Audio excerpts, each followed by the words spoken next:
வணக்க மக்களே, நாம இந்த ஆரோக்கியமான பதிவில் நமக்கு 60 வயசு ஆனாலும் நம்மளுடைய நரம்புகளை வலுப்படுத்திக் கொள்வதற்கு என்னென்ன மாதிரியான ஆரோக்கியமான உணவுகளை எடுத்துக்கொள்ளணும் அப்படின்றத பற்றி நம்ம விளக்கமாக பார்க்க போகிறோம்.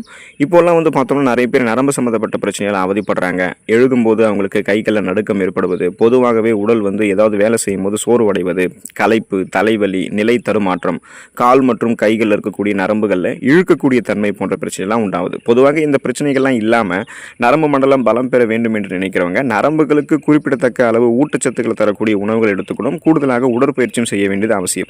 ஸோ உடற்பயிற்சி ஒரு பக்கம் இருந்தாலும் என்னென்ன உணவுகள் எடுத்துக்கொள்ளும் போது நரம்புகள் வலுப்பெறும் அப்படின்றத பற்றி விளக்கமாக பார்க்கலாம். அதை பற்றி பார்க்குறதுக்கு முன்னாடி இந்த வீடியோவுக்கு மட்டும் ஒரு லைக்கை கொடுத்துட்டு இந்த தகவலை உங்களுக்கு தெரிஞ்சவங்களுக்கும் ஷேர் பண்ணிவிடுங்க. ஏன்னா இது அவங்களுக்கும் பயனுள்ளதாக இருக்கக்கூடிய ஒரு ஆரோக்கியமான பதிவு தான். இது போன்ற அப்டேட்ஸ்கள் நீங்கள் தொடர்ந்து பார்க்குறதுக்கு நம்மளுடைய ஹெல்த் நியூஸ் தமிழ் சேனலை மறக்காமல் சப்ஸ்கிரைப் பண்ணி வச்சுக்கோங்க. பக்கத்தில் இருக்கக்கூடிய பெல் பட்டனையும் கிளிக் பண்ணி ஆல் அப்படின்ற ஆப்ஷனையும் செட் பண்ணி வச்சுக்கிட்டீங்க அப்படின்னா நான் போடக்கூடிய எல்லா அப்டேட்ஸும் உங்களுக்கு நோட்டிஃபிகேஷன் அடிக்கடி சேரும். சரி வாங்க மக்களே, இப்போ வீடியோக்குள்ள போயிடலாம். அத்திப்பழத்தை நரம்புகள் வலுப்பெறுவதற்கு எடுத்துக்கொள்ளலாம். அத்திப்பழம் சாப்பிடும்போது நரம்புகளுக்கு வலிமை கிடைக்குது. உடல் பலத்தை அதிகரிக்கக்கூடிய சக்தி அத்திப்பழத்துக்கு உண்டு. அத்திப்பழத்தை தினமும் ஒரு பழமோ அல்லது 2 பழமோ நம்ம சாப்பிடும்போது அது புத்துணர்ச்சியாக இப்போ தான் பறிச்சிருக்கக்கூடிய பழமாக இருக்கலாம், அல்லது உலர வைக்கப்பட்ட அத்திப்பழமாகவும் இருக்கலாம். ஸோ இது எப்படி எடுத்துக்கொண்டாலுமே அத்திப்பழம் நம்மளுடைய நரம்புகளுக்கு புத்துணர்ச்சி தந்து நரம்புகளை பலப்படுத்தி நரம்பு தளர்ச்சி உள்ளிட்ட பலவிதமான நரம்புகள் சார்ந்த பிரச்சனைகளை சரி பண்ணிடும். பிரண்டை கீரையை எடுத்துக்கொள்ளும் போது நமக்கு நரம்புகள் வலுப்பெறும். உடல் நரம்புகளை நன்கு வலுப்படுத்தக்கூடிய சக்தி பிரண்டை கீரைக்கு உண்டு. பிரண்டை கீரையை உணவுகளை சேர்த்துக்கொள்ளும் போது அது உடலுக்கு பலம் தருவதோடு நரம்புகளையுமே வலுப்படுத்துது. அது மட்டும் இல்லாமல் பிரண்டை கீரையை நம்ம வாரத்தில் 2 முறை சாப்பிடும்போது நரம்பு சம்பந்தப்பட்ட பிரச்சனைகளை வராமல் தவிர்த்துக் கொள்ளலாம். நரம்பு சார்ந்த பிரச்சனைகளை குணப்படுத்திக் கொள்வதற்கும் வராமல் தவிர்த்துக் கொள்வதற்கும் வாரத்தில் 2 முறை பிரண்டை கீரையை சாப்பிட்டீங்கன்னா அந்த நரம்பு சார்ந்த பிரச்சனைகள் வராமல் இருக்கிறதுக்கு வாய்ப்புகள் இருக்கு. மாதுளம் பழத்தை எடுத்துக்கொள்ளும் போது நரம்புகள் நமக்கு வலுப்பெறும். நரம்பு மண்டலம் ஆரோக்கியமாக இருக்கிறதுக்கு மாதுளம் பழம் சாப்பிடுவது நல்லது.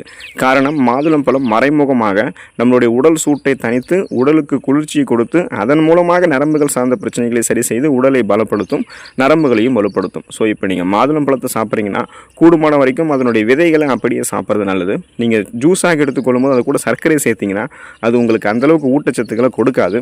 ஸோ ஜூஸாக சாப்பிட்றீங்க அப்படின்னாலும் சர்க்கரை சேர்க்காமல் இயற்கையாக அதோடைய இனிப்பை நீங்கள் எடுத்துக்கிட்டீங்க அப்படின்னா அது உங்களுக்கு நரம்புகளை பலப்படுத்தி உடலை குளிர்ச்சியாக உங்களுக்கு வைத்திருக்கும். நரம்புகள் பலம் பெற வேண்டும் என்று நினைக்கிறவங்க நெல்லிக்காய் எடுத்துக்கொள்ளலாம். ஸோ நெல்லிக்காய் பற்றி பொதுவாக அனைவருக்குமே தெரியும். தினமும் காலையில் நம்ம ஒரு நெல்லிக்காய் சாப்பிட்டோம் அப்படின்னா ஆயுளை நீட்டிக்கலாம்.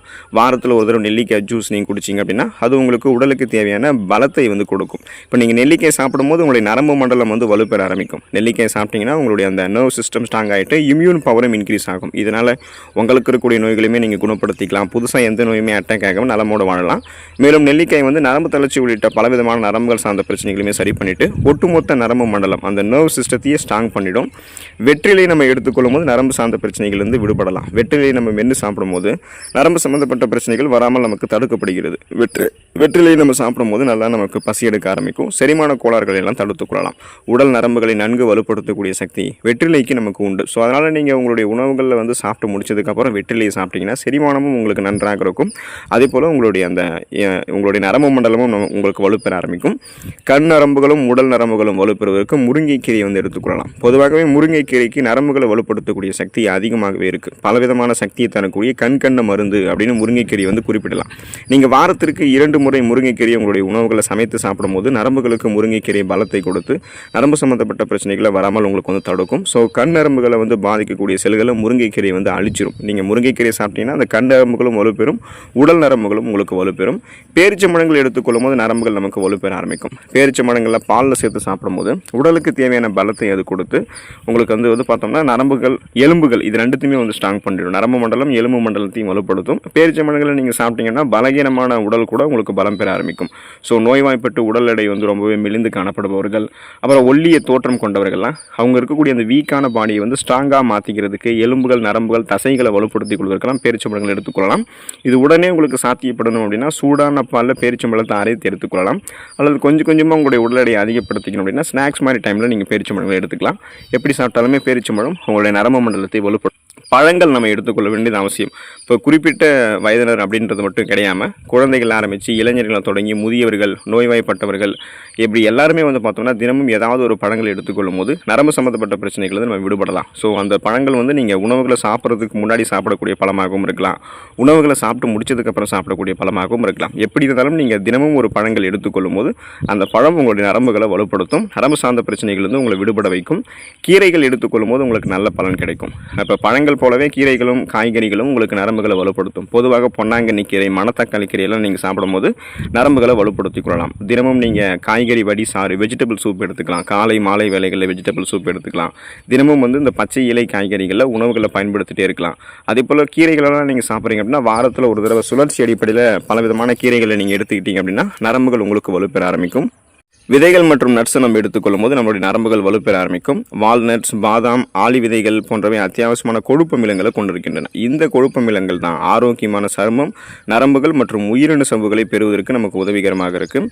அதோடு இவற்றில் இருக்கக்கூடிய விட்டமின்கள், கனிமச்சத்துக்கள் மற்றும் புரோட்டீன் போன்றவை அதிகம் நிறைந்திருக்கிறதால இது நமக்கு வந்து நரம்புகளை வலுப்படுத்தும். குறிப்பாக வந்து விதைகள் மற்றும் நட்ஸ்ல பிஸ்தாவுக்கு நீங்கள் இன்னும் கூடுதல் கவனம் கொடுத்தீங்கன்னா நரம்புகள் சீக்கிரமாகவே வலுப்பெற ஆரம்பிக்கும். பிஸ்தாவில் விட்டமின் பி என்னும் தயமன் சத்து வளமான அளவில் இருக்குது. இது நரம்புகளினுடைய ஆரோக்கியத்திற்கு மிகவும் முக்கியமானது. எனவே நீங்கள் தினமும் ஒரு கைப்பிடி அளவு விதைகள் மற்றும் நட்ஸை எடுத்துக்கலாம். அதுக்கு வந்து இன்னும் கூடுதலாக பிஸ்தாவுக்கு வந்து முக்கியத்துவம் கொடுத்தீங்கன்னா நரம்புகள் சீக்கிரமாகவே வலுப்பெறும். பன்றி இறைச்சியை உங்களுக்கு வேணும் அப்படின்னா நீங்கள் விருப்பப்படக்கூடிய பட்சத்தில் மட்டும் எடுத்துக்கொள்ளலாம், கட்டாயம் கிடையாது. பன்றி இறைச்சியிலுமே நரம்புகளினுடைய ஆரோக்கியத்திற்கு அத்தியாவசிய சத்தான விட்டமின் பி என்னும் தயமன் சத்து வளமான அளவில் இருக்குது. மேலும் பன்றி இறைச்சியில் பொட்டாசியம், பாஸ்பரஸ், புரோட்டீன் போன்றவையுமே அதிகம் நிறைந்திருக்கு. மாதத்தில் 4 தடவை, அதாவது வாரத்தில் ஒரு தடவை நீங்கள் பன்றி இறைச்சி எடுத்துக்கொண்டாலே போதும். அளவாக சாப்பிட்டீங்க அப்படின்னாலே அது உங்கள் நரம்புகளை வலுப்படுத்தும். அளவுக்கு அதிகமாக சாப்பிடக்கூடாது. ஓட்ஸ் நீங்கள் எடுத்துக்கொள்ளும் போது உங்களுடைய நரம்புகள் வலுப்பெறும். இப்போ நீங்கள் வெஜிடேரியனாக இருந்தீங்கன்னா பன்றி இறைச்சிக்கு பதிலாக ஓட்ஸ் சாப்பிடலாம். ஏன்னா ஓட்ஸ்லேயுமே வந்து விட்டமின் பி அதிகமாக தான் இருக்குது. கூடுதலாக ஓட்ஸில் வந்து புரோட்டீன் இருக்குது, மெக்னீஷியம், இரும்பு சத்து, ஜிங்கு போன்ற உடலுக்கு நரம்புகளை வலுப்படுத்துறதுக்கு வேண்டிய அத்தியாவசியமான சத்துக்களாக இருக்குது. இந்த சத்துக்கள் அனைத்துமே உங்களுக்கு ஒன்று சேர்ந்து நரம்புகளை அமைதியடைய செஞ்சு அதில் இருக்கக்கூடிய இறுக்கங்களை வந்து உங்களுக்கு தளர்த்தி நரம்புகளினுடைய ஆரோக்கியத்தை மேம்படுத்தும். இந்த வழியில் ஓட்ஸ் உங்களுடைய நரம்புகளை வலுப்படுத்துறதுக்கு ஹெல்ப் பண்ணும். டெய்லியுமே ஓட்ஸ் வந்து நம்ம எடுத்துக்கொள்ளலாம். கடல் உணவுகள் எடுத்துக்கொள்ளும் போது நரம்புகள் நமக்கு வலுப்பெற ஆரம்பிக்கும். நரம்புகளினுடைய ஆரோக்கியத்திற்கு மிகவும் முக்கியமான சத்து எதுன்னு கேட்டிங்கன்னா அது விட்டமின் B12 தான்.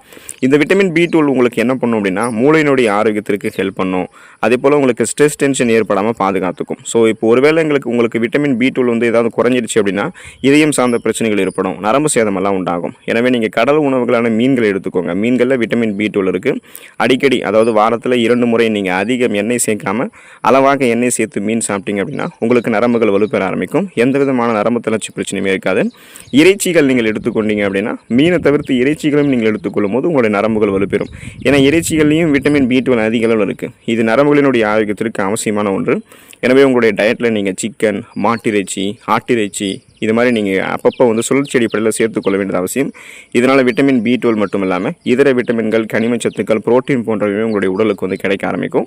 நீங்கள் வந்து தினமும் இறைச்சிகளை சாப்பிடணும் அப்படின்றது அவசியம் இல்லை. வாரத்தில் ஒரு தடவை, இப்போ இந்த வாரம் நீங்கள் மாட்டு இறைச்சி சாப்பிட்டீங்கன்னா அடுத்த வாரம் மாட்டு இறைச்சி சாப்பிடலாம். அதுக்கடுத்த வாரம் கோழி இறைச்சி எடுத்துக்கலாம். இது மாதிரி சுழற்சி அடிப்படையில் நீங்கள் எடுத்துக்கொள்ளும் போது இந்த ஊட்டச்சத்துக்கள் அனைத்தும் கிடைக்கப்பெற்று நரம்புகள் உங்களுக்கு வலுப்பெற ஆரம்பிக்கும். தொடர்ந்து இந்த உணவுகளை தொடர்ந்து சுழற்சி அடிப்படையில் எடுத்துக்கொண்டு நரம்புகளை வலுப்படுத்தி புறநரம்புகளை வலுக்குறைவு தடுக்கப்பட்டு நரம்பு தளர்ச்சி பிரச்சனை விடுபட்டு ஆரோக்கியமாக இருங்க. அடுத்த ஆரோக்கியமான பதிவில் மறக்காமல் சந்திப்போம். நன்றி மக்களே.